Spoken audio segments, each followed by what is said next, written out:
Real YouTubers talk about items. Today we are talking about. That was a bad one. So I never really think. Normally I think about what the first line is going to be, but I don't ever think about the second line, and that is the first time that I really felt like I messed up. Anyway, hello. How's it going? My name's Wolf. Today I'm going to be wolfing around the channel. But in all honesty, we're going to be talking about, which one is it? This? The new items that were revealed at the Pokemon World Championships in August. Now, I know I'm a little late for this, but you'll have to forgive me. August was really busy, and then I didn't even have, BonusWolfe wasn't even born until recently. And so, yeah, so give me a break, okay? Anyway, I think these items are actually really interesting, and they're clearly designed with competitive Pokemon in mind, and so I thought that it could be good to talk about them on this channel. Just so you all are aware, a couple notices. We are posting, Aaron Trailer and I starting a podcast, a Pokemon podcast, which I think is really exciting. And it's going to be really kind of nitty, really in the weeds, high level talk. We're going to be interviewing some of the top players in the world and having them on the podcast and talking to them about Pokemon, specifically building a team. So if you're interested in that kind of stuff, it should be a chill listen and hopefully you'll learn something. It's on Spotify, Apple Podcasts, and then also on this channel I've uploaded it as well. So if you're interested in it, make sure you give it a look. Anyway, let's talk about items. So there are 3 items here. There's the Mirror Herb, the Covert Cloak, and the Loaded Dice.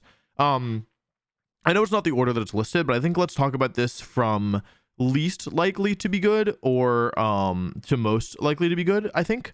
So let's talk about the Loaded Dice first. So this is a cute item. For those of you who are unaware, there are some moves that hit multiple times. Moves like Double Slap, Bullet Seed, Rock Blast, you get the point, Icicle Spear. And this changes the odds. So I think at the moment, the odds are so it can hit 2 to 5 times. So I think it's 37.5% chance that it hits twice, 37.5% chance that it hits 3 times, and then it's like 12.54, 12.55. This item changes that table probably. It probably bumps everything up. Maybe it just flips the odds. Maybe it makes it so like the lowers are to the 12.5% chance and the highers are the 37.5% chance. The truth of the matter is that multi-hit moves aren't that good in general. They're mostly good in niche cases like Bullet Seed Breloom, like you're seeing here, because it has access to Technician. Occasionally a Pokemon with Skill Link will be good, though I can't think of any that have actually been good off the top of my head. Yes, I know singles players, you like Cloyster, it's not good in actual competitive Pokemon. Chinchino has Skill Link. I'm sure that there's been a multi-hit move that's been good, like Dragon Darts is kind of multi-hit, but wouldn't be affected by this item. I don't know. I think that basically in most cases, if you think about the expected damage increase from something like this, it's not that high, right? The difference between hitting 2 and 3 times or 3 and 4 times is generally not that large. And an item like a Focus Sash for Breloom or a Life Orb is generally just going to increase your damage more and not be gated to just one attack. Now, maybe there's a Pokemon in the new games that uses this really well. Maybe I eat my words, but in general, I don't really see this item ever being good. But it's cute and it's funny, so I like it anyway. But it's not actually good.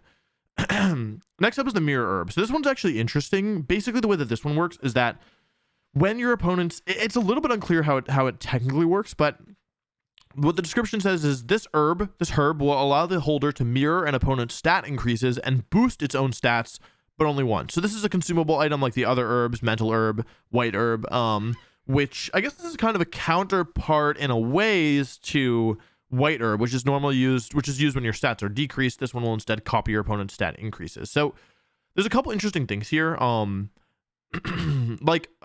a little unclear how this will work in doubles to me, because I don't know if it only works in the Pokemon opposite it, or if it's random, or if it's just whichever Pokemon has higher stats. I'm not entirely sure. But this has some potential. I think one way in which this could be good is you can use it on a physical attacker and pair it with Swagger. Swagger raises an opponent's attack 2 stages and makes them confused. But if you use it on a special attacker, it's basically just a +2 attack. The +2 attack isn't helping them, so it's just a confusion. And if you were to Swagger a Pokemon while holding the Mirror Herb, you could make them confused and boost your... I'm not going to say boost your attack to 2 stages. I'm going to say raise your attack to 2 stages, because let's say you've been intimidated and your attack has been dropped. This doesn't... It copies their final product, right? So at least that's how I'm reading this. So the thing is that Swagger was actually nerfed pretty significantly going into Generation 6, I want to say, where its accuracy was reduced from 90 to 85%. And I remember I brought Swagger, like a Swagger-based strategy, to a regional in 2017, where I had Tapu Fini with Misty Surge and I was Swaggering my partner. It's really inconsistent is the truth, because 85% accurate Swagger, when you're really counting on it, it just doesn't feel like it's consistent enough. So I don't have a ton of faith in this, and basically, like, I feel like this is a move which is hard to commit to unless you are confident that you have a way to activate it, which is like, it's definitely possible, and I'm sure we'll see some play, especially at the beginning, but I don't really see this thing being super good because it seems really inconsistent, and it also seems like it's possible, like, let's say your opponent gets a special attack boost, or a speed boost and you're slow, like they're showing off Titan here. I have a feeling Titan will be kind of slow. There just seems like a way that, like, you're just giving up an item a lot of the time, and for physical attackers, like, honestly, White Herb is arguably more consistent, because, like, you know, it at least always, like, at least whenever your attack drops, you're able to just immediately cancel it out. So we'll have to wait and see. I'm interested in it. I think it's cool. I think it will make a good YouTube video. I don't know if it'll be winning any tournaments, but it's hard to say for sure before the games come out. Now, the last one is very interesting to me. I think this could be a top item in the game. Again, it really depends on the metagame, but basically, the Covert Cloak. This is really interesting. So this is an item that says, this hooded cloak conceals the holder, protecting it from the additional effects of moves. This is very, very, very, very interesting because this is basically the shield dust ability, but in item form. So maybe you're thinking, okay, like, well, this doesn't block damage, right? So how good is it really? They actually show off here in the screenshots that Fake Out, one of the all-time greatest moves in competitive Pokemon that stops a Pokemon from moving for a turn. The flinch effect is secondary. So if you put Covert Cloak on a Pokemon, can't get flinched from Fake Out, can't get flinched from Rock Slide, immune to flinching in general is pretty decent. On top of that, you can't get burned by Scald, you can't be hit, you can't be frozen ever. You can't get paralyzed from Thunderbolt. There's a lot of secondary effects from moves that, like, end up being really relevant in competitive play, and you become immune to all of them. So having a Pokemon, if this item becomes good, I think Fake Out will become significantly worse, because it's giving up a move slot if the Pokemon is immune to it. So I think it's going to be really interesting to see how players use this. I will say that, like, a lot of items you can be guaranteed they're going to activate, right? Like things like Citrus Berry, right? Maybe it's not going to activate every game, but you can, if you bring it, you can be pretty confident, like, on the right Pokemon, it's probably going to activate. Things like Life Orb, Choice Band, Leftovers, like Choice Scarf, like a lot of items that you use, you're going to be pretty confident that, like, they're always going to be giving you some value, right? Like, the value might not be super high, like maybe Citrus Berry doesn't always save you or whatever, but you can be confident that you're not going to be playing without an item. Now, that's not the case for every item. Basically, my personal theory of items is that for most Pokemon, you can either use an item that is going to be a little bit of value all the time, or a lot of value a little bit of the time. Now, that's not exclusively true. I think some items like Life Orb can be good all the time. Choice items, like, there's not really, like, that much, like most of the time it's going to be, like, a fair bit of value, but at a cost as well with choice items is worth noting, and at a cost with Life Orb as well being your health. So all items have a drawback, and so stuff like Citrus Berry is really good because it's really general.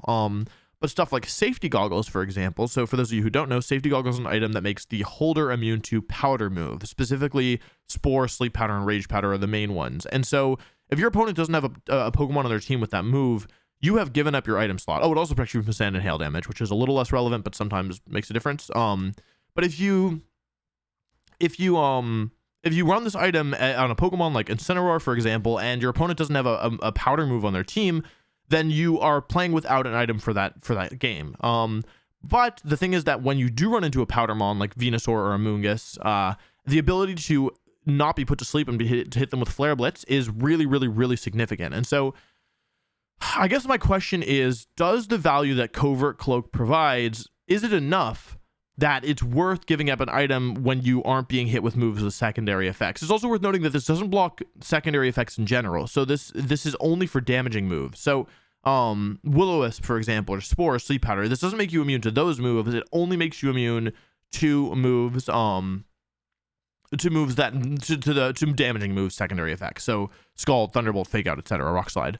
It also doesn't protect you from critical hits. That technically doesn't count as an additional effect of a move, as far as I'm aware. I could be wrong about that. I'm not wrong about that currently, but like maybe the new games change that. But realistically, it won't protect you from crits. That's not an effect on the move itself, I guess. I don't know. Trey, you know the answer to that? I don't know. Anyway, yeah. So basically, the question is, how much value is Covert Cloak going to provide? And the answer is, it really depends on what Pokemon are good and what people are using. So we see Hariyama in the screenshot. If Hariyama's the #1 Pokemon, Covert Cloak's probably going to be pretty good.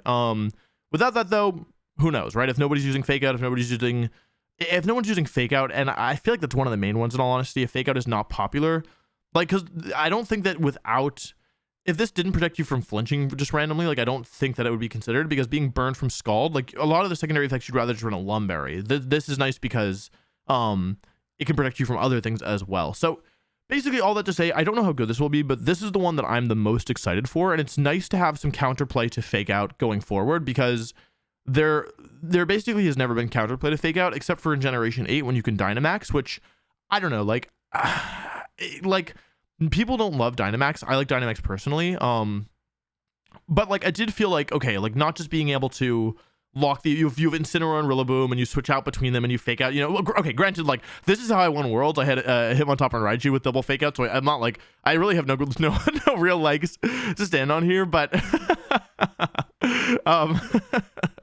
but I do think, I mean, when I won Worlds, it was really broken, right? Double Fake Out was especially good in that format, and so yeah, like I think that like having, I like Fake Out. I won Worlds with Fake Out. I think it's a great move. It's fun to use. It allows you a lot of control, but I think having a little bit of more counterplay, and maybe not as much as Dynamax provided, but a little bit more counterplay overall, I say is healthy. So really excited about this one. I think that there's a lot of potential, and it's just interesting because it changes the way the game is played in an interesting and unique way for me personally, and I think that's fun. So that's what I gotta say about the new items that they revealed at Worlds. Let me know what you all think in the comments. Let me know if you think I'm off base on any of my analyses of these items. And yeah, I guess I don't really have anything else to say. Thank you for watching the video, and I will see you again shortly.